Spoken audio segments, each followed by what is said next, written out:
और फिर करत करत अभ्यास के जड़मती होत सुजान, अरे रस्सी आवत जात से सिल पर पड़त निशान। और जब किसी की बेइज्जती होती है ना तब वो बहुत आगे जाता है। कोई भी व्यक्ति जब बेइज्जती सहन करके कोई सफलता के लिए लड़ रहा है, सफलता जरूर मिलती है, लेकिन बस उसकी बेइज्जती हो जानी चाहिए। जब तक ढंग से बेइज्जती नहीं होती है ना आदमी की, तब तक वो अच्छी मेहनत नहीं कर सकता है। गुरुदेव मुझे भी आपके चरणों में रख लो, मुझे भी ये विद्या सिखा दो। आप इतने अच्छे गुरु हो, आपके पास पांडव कौरव ये भी यहाँ पे गुरु मानते हैं आपको और आपसे शिक्षा ग्रहण कर रहे हैं। ये भी धनुर्धारी बन रहे हैं, मुझे भी धनुर्धारी बना दो।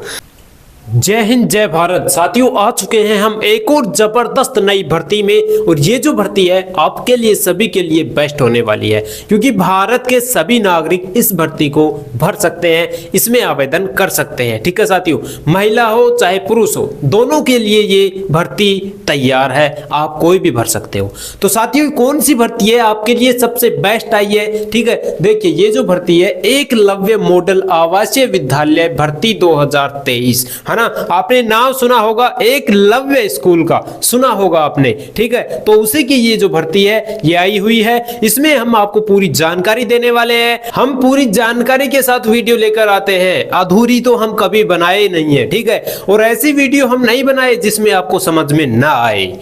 हमारी पिछली वीडियो कोई सी भी उठाकर देख लेना, जितने भी वीडियो बनाई है सभी परफेक्ट तरीके से समझाई है। ठीक है, तो इसी तरह इस वीडियो में भी हम आपको पूरी जानकारी के साथ, संपूर्ण जानकारी के साथ समझाने वाले हैं। बस आप वीडियो में बने रहिएगा। हम इस वीडियो में आपको बताएंगे आवेदन इसके शुरू कब से होंगे, लास्ट डेट क्या है, फॉर्म फीस कितनी रहने वाली है, पद कितने हैं, एज क्या है। ठीक है, और भी बताएंगे इसमें कि भाई चयन कैसे होगा, और भाई किन किन को इसमें छूट मिलने वाली है, सारी बातें करने वाले हैं। पदों के नाम और कौन कौन से पद में कितने पद हैं, और कौन कौन से पद की कितनी आयु है, कौन कौन से पद की कितने की योग्यता है, और कौन कौन से पद में कितनी सैलरी है, सारी बातें इस वीडियो में करने वाले हैं। बस आप इस वीडियो को शेयर जरूर कर देना, ताकि अन्य लोगों तक शेयर हो जाए, तो उनको भी पता चले कि ये जो भर्ती है बहुत ही आपके लिए बेस्ट भर्ती है। ठीक है साथियों, तो चलिए आप हमारे साथ बने रहिएगा। वीडियो को लाइक कर देना, चैनल पर पहली बार आए हैं तो चैनल को सब्सक्राइब कर लेना। ठीक है, तो राजेश सर इनको ऐसी परफेक्ट तरीके से समझा दो कि ये जो वीडियो देख रहे हैं ना, इस वीडियो को देखने के बाद कोई दूसरी वीडियो देखने की आवश्यकता ना पड़े इनको। तो बता दीजिए इनको पूरी जानकारी। जय हिंद, वंदे मातरम। प्यारे साथियों, ये जो एकलव्य मॉडल आवासीय विद्यालय भर्ती 2023 निकल रही है, यानी कि एकलव्य स्कूल जो होते हैं, आदिवासियों के जो बच्चे होते हैं उनको पढ़ाने का काम है एकलव्य स्कूल का। इसमें टीचरों की भी जरूरत पड़ती है, और ये जो टीचर हैं ये कुछ प्यारे भाई बहन ऐसे भी सोचते हैं कि तो प्राइवेट है या संविदा पे है या आदि सरकारी है, क्या है। अरे ये सरकारी ही होते हैं, ये सरकारी होते हैं। इनमें एसटी जनजाति के लोग जो हैं वो अपने बच्चों को पढ़ाते हैं, बिल्कुल स्पेशल छोटे जाति के लोग। बिल्कुल, तो इसी की जानकारी हम आपको पूरी कंप्लीट जानकारी देने वाले हैं। तो नमस्कार दोस्तों, मैं राजेश गुजर स्वागत करता हूं आप सभी प्यारे साथियों का बानसूर रोजगार में। चलो फटाफट से इसकी बात कर लेते हैं। और जो एकलव्य है वो एकलव्य के बारे में थोड़ा बहुत आपको भी पता होना चाहिए। कौन था एकलव्य? एकलव्य कौन था? तो एकलव्य जो था मेरे प्यारे साथियों, ये महाभारत की बात है। एकलव्य जो था वो भील जनजाति का एक लड़का था।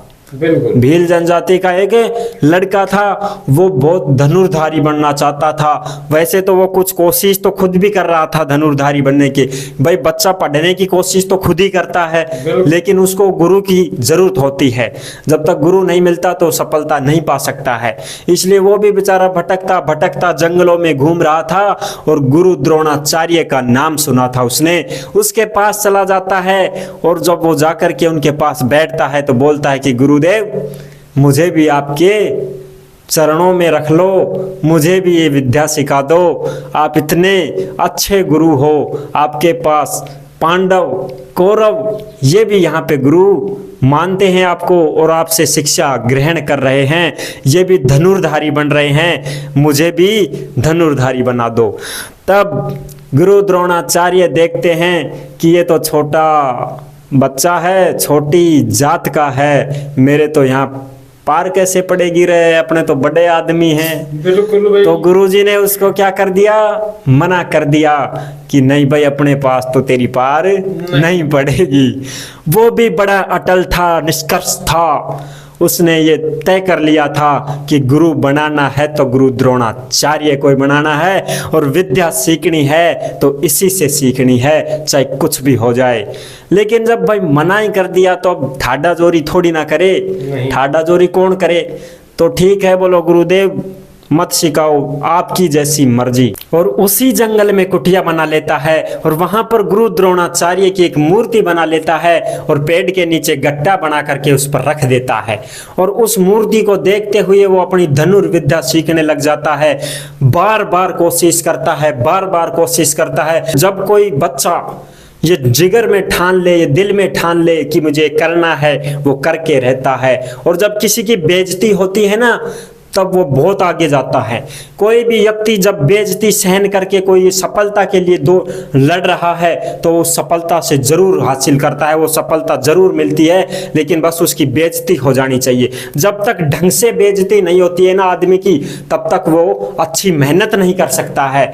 उसकी बेइज्जती हुई कि मैं तो नीच हूँ, नीची जाति का हूँ, इसलिए मुझे गुरुदेव ने अपने आश्रय में नहीं लिया। तब उसने उनकी मूर्ति बना करके और फिर करत करत अभ्यास के जड़मती होत सुजान, अरे रस्सी आवत जात से सिल पर पड़त निशान। बार बार कोशिश करने पर, बार बार कोशिश करने पर जब रस्सी खींचती है, लाव जब खींचती है उस कुएं से पानी निकालने के लिए, तो उस कुएं के डाने पर खड्डे पड़ जाते हैं। देखा होगा आपने। तो ये बिल्कुल बहुत अच्छा, बहुत अच्छा। तो इसी वजह से उसने भी अपने गुरु को उस मूर्ति के रूप में वहां पे धारण कर दिया और सीखने में मस्त हो गया। बस बार बार सीखता रहता है, सीखता रहता है। अच्छी कलाकारी सीख ली उसने, अच्छी मेहनत करता रहता था, क्योंकि चिढ़ था उसके अंदर, जिद्द था उसके अंदर कि जिद्दी आदमी करेगा। तो एक बार क्या हुआ था कि वो गुरुदेव अपने शिष्यों के साथ घूम रहे थे, उनके साथ कुत्ता घूम रहा था। तो कुत्ता घूमता घूमता उनके कुटिया के पास आ जाता है। किसके कुटिया के पास? एकलव्य की कुटिया के पास। तो भौंकने लग जाता है। एकलव्य बोलता है कौन झंझट आ गया। तो उसने ऐसा बाण चलाया कि उस कुत्ते के मुंह में सीधा लगा, कुत्ता चुप हो गया। वो कुत्ता चला जाता है अपने गुरु के पास। गुरुओं ने, शिष्यों ने, चेलों ने, सबने देखा ये किसने मारा ऐसा बाण, एकदम फिक्स। जैसे ही गुरु द्रोणाचार्य वहां पर आकर देखते हैं कि ये तो वही बालक है जो मेरे पास सीखने आया था, लेकिन मैंने इसको नहीं सिखाया था। तब वह गुरु पूछते हैं उनसे कि हे बालक, तुम कहाँ से सीख रहे हो इतनी धनुर्विद्या? तब उन्होंने कहा कि देखो ये है मेरे गुरु। और जब वो गुरु द्रोणाचार्य देखते हैं कि ये तो मेरी ही मूर्ति है, ये तो मेरी ही पूजा करता है, ये तो मेरे को ही गुरु मान रहा है और ये मेरी ही नाम से सीख रहा है, तब वह गुरु द्रोणाचार्य सोचता है, विचार करता है। तब गुरुजी ने सोचा कि अरे ये तो बहुत आगे जाएगा और मैंने तो वचन दे दिया है अर्जुन को कि तेरे जैसा धनुर्धर कोई नहीं होगा, ये तो इसको हरा देगा। तब गुरुदेव ने कहा कि हे शिष्य, हे एकलव्य, तू सीख चुका है और मुझे गुरु मानता है, तो गुरु दक्षिणा नहीं देगा क्या? तब एकलव्य ने कहा कि हे गुरुदेव, अगर आप मेरे प्राणों की आहुति भी लेना चाहोगे तो मैं खुशी खुशी दे दूंगा। तब गुरु ने कहा कि हे एकलव्य, मुझे तुम्हारा अंगूठा चाहिए। अब सोचो, उस अंगूठे से जिससे बाण चलाए जाते हैं, उस अंगूठे को एकलव्य ने अपने गुरु को दान, गुरु दक्षिणा में दे दिया। क्यों दे दिया? क्योंकि ये उस समय की बात है, महाभारत के समय की बात है, जब गुरु दक्षिणा में जो भी गुरु मांगता था वो शिष्य को देना पड़ता था। इसलिए गुरु ने ये सोचा कि अगर मैं इसके अंगूठे को नहीं मांगूंगा तो ये अर्जुन को हरा देगा, और फिर वो अर्जुन की बातें और वो अर्जुन की याददाश्तें, वो अर्जुन का इतिहास कैसे बन पाएगा। इसीलिए एकलव्य का भी इतिहास बन चुका है कि उसके जैसा शिष्य कोई नहीं है। तब से एकलव्य ने अपना अंगूठा दान करके और वो चला गया था अपने निवास स्थान पर, अपने कबीले में चला गया था और फिर उसकी शादी वादी हो गई थी और फिर उसने अपना घर बसा लिया था और बाद में जाकर वो राजा बना था। तो यही है वो एकलव्य आदिवासी बच्चों के लिए, क्योंकि एकलव्य भी तो आदिवासी में था, भील जनजाति में था। अरे भाई इनको तो तुम कहानी बता दी पूरी। बिल्कुल, तो इसीलिए ये स्कूल जो है ये एकलव्य स्कूल के नाम से जाना जाता है और इसमें आदिवासियों के बच्चे ही पढ़ते हैं। तो चलिए फटाफट से ये जो भर्ती है इसके बारे में हम बताते हैं आपको। ये जो भर्ती है Eklavya model residential school EMRS। EMRS का मतलब ई से तो एकलव्य बन गया, M से मॉडल, R से रेसिडेंटल, S से स्कूल, एकलव्य मॉडल आवासीय विद्यालय भर्ती 2023। तो देखिए साथियों फटाफट से इसमें जो आवेदन है वो शुरू हो चुके हैं, ऑनलाइन है, मित्र पे जाके फॉर्म भरना है। लास्ट डेट है 31 जुलाई। बिल्कुल भाई 31 जुलाई से पहले आपको फॉर्म भरना है। फॉर्म फीस की बात करें तो अलग अलग है मेरे प्यारे साथियों। अगर आप प्रिंसिपल से फॉर्म भरना चाहते हो तो 2000 रुपए लगेंगे। अगर आप PGT से भरना चाहते हो, पोस्ट ग्रेजुएट टीचर, तो इससे आपके 1500 रुपए लगेंगे। अगर आप नॉन टीचिंग स्टाफ में भरना चाहते हो, गैर शिक्षण तकनीकी स्टाफ, तो उसमें आपके 1000 रुपए लगेंगे। पदों की बात करें तो 4062 पद हैं इसमें। बहुत ही जबरदस्त पद है साथियों इसमें। 4062 पद हैं, बहुत ही बढ़िया पद हैं। उम्र की बात करें तो इसमें देखो 18 से शुरू है और फिर जो अंतिम है वो पदों के हिसाब से है। बिल्कुल, जो पद है उस पद में उस हिसाब से उम्र मांगी गई है, उससे ज्यादा नहीं होनी चाहिए, ये हम आपको वहां बताएंगे। हाँ, छूट है इनमें, SC ST को 5 साल की छूट है, OBC को 3 साल की छूट है। और जो PGT के लिए फॉर्म भर रहे हैं, पोस्ट ग्रेजुएट टीचर के लिए जो फॉर्म भर रहे हैं, उसके जो पुरुष और महिला हैं उनको 10 साल की छूट है।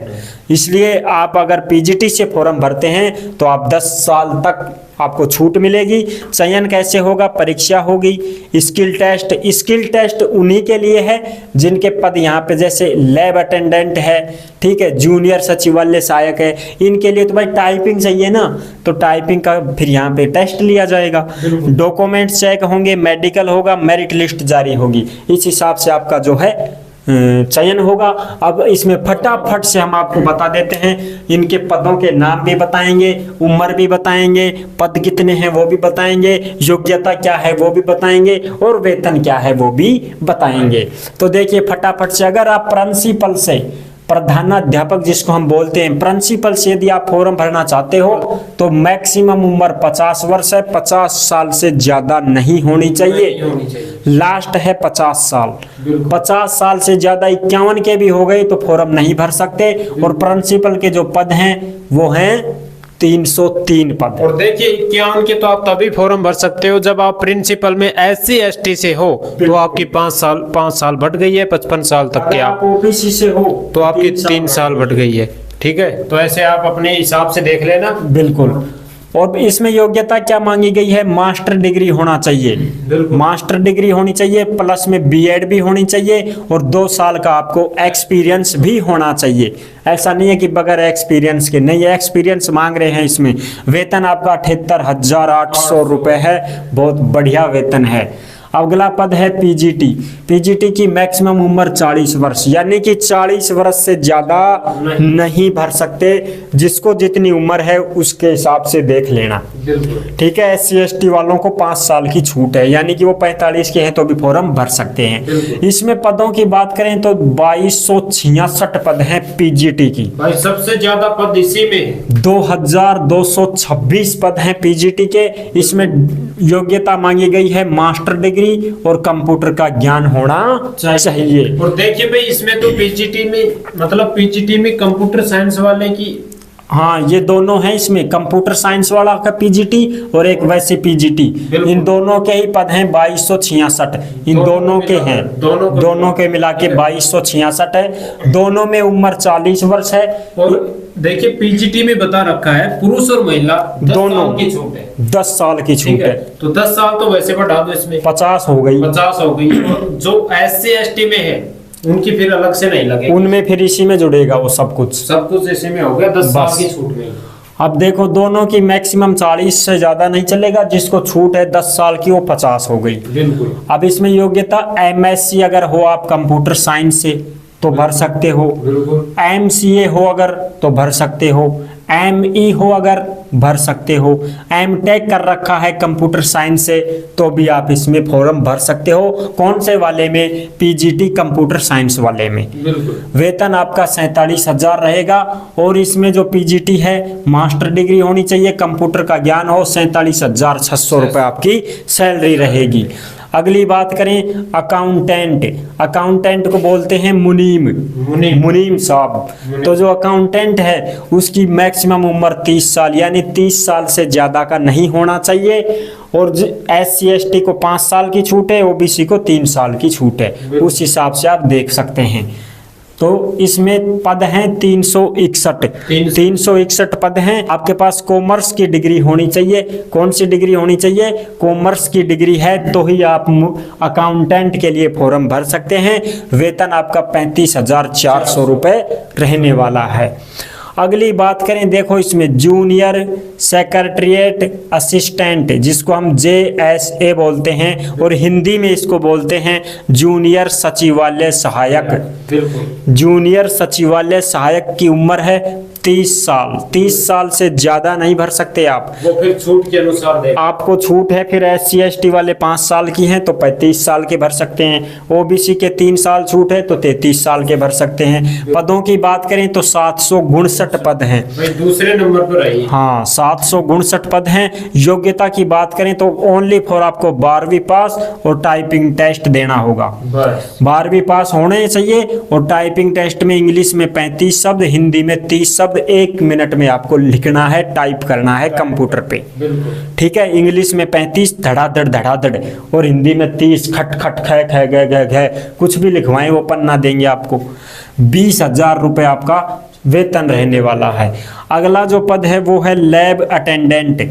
लैब अटेंडेंट की भी उम्र 30 वर्ष है, इससे ज़्यादा नहीं होनी चाहिए। इससे ज़्यादा फिर आपको SC ST में हो तो 5 साल की छूट है, 35 साल का भी भर देगा लैब अटेंडेंट में।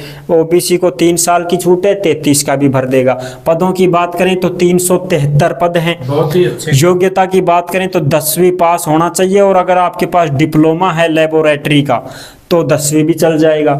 यदि आपके पास डिप्लोमा नहीं है, कुछ ऐसे भी प्यारे भाई बहन हैं, सब हमारे पास तो डिप्लोमा ही नहीं है, तो आप 12वीं पास हो क्या साइंस से? अगर आप साइंस से 12वीं पास हो तो भी आप इस लैब अटेंडेंट में फॉर्म भर सकते हो। 18,000 सैलरी है, फिर उसके बाद बढ़ती रहेगी। तो ये था पूरा मामला।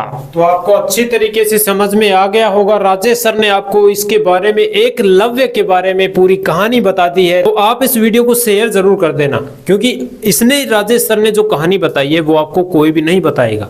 जो मतलब आपने देखा होगा यूट्यूब पर, आपने एकलव्य मॉडल आवासीय विद्यालय भर्ती 2023 इसके बारे में देखा होगा, तो किसी ने ऐसी डिटेल नहीं बताई है जैसे राजेश सर ने आपको बताई है। ठीक है, तो पूरी जानकारी के साथ, संपूर्ण जानकारी के पास आपको यहीं पे मिलने वाला है। ठीक है, यही बानसूर रोजगार को फॉलो कर लो, क्योंकि जितने भी भारत में भर्तियां निकलते हैं वो सभी मतलब आपके साथ शेयर की जाती है, बिल्कुल हिंदी में, एकदम परफेक्ट तरीके से, सरल भाषा में। तो बस इस वीडियो को शेयर कर देना, आपसे यही अनुरोध है, ताकि जो लोग नहीं भर पाए वो भी आराम से भर सकते हैं, उनको पता चल जाए। ठीक है साथियों, तो फिर मिलेंगे आपको एक और नई भर्ती के साथ। तब तक के लिए सभी प्यारे साथियों को जय हिंद, जय भारत।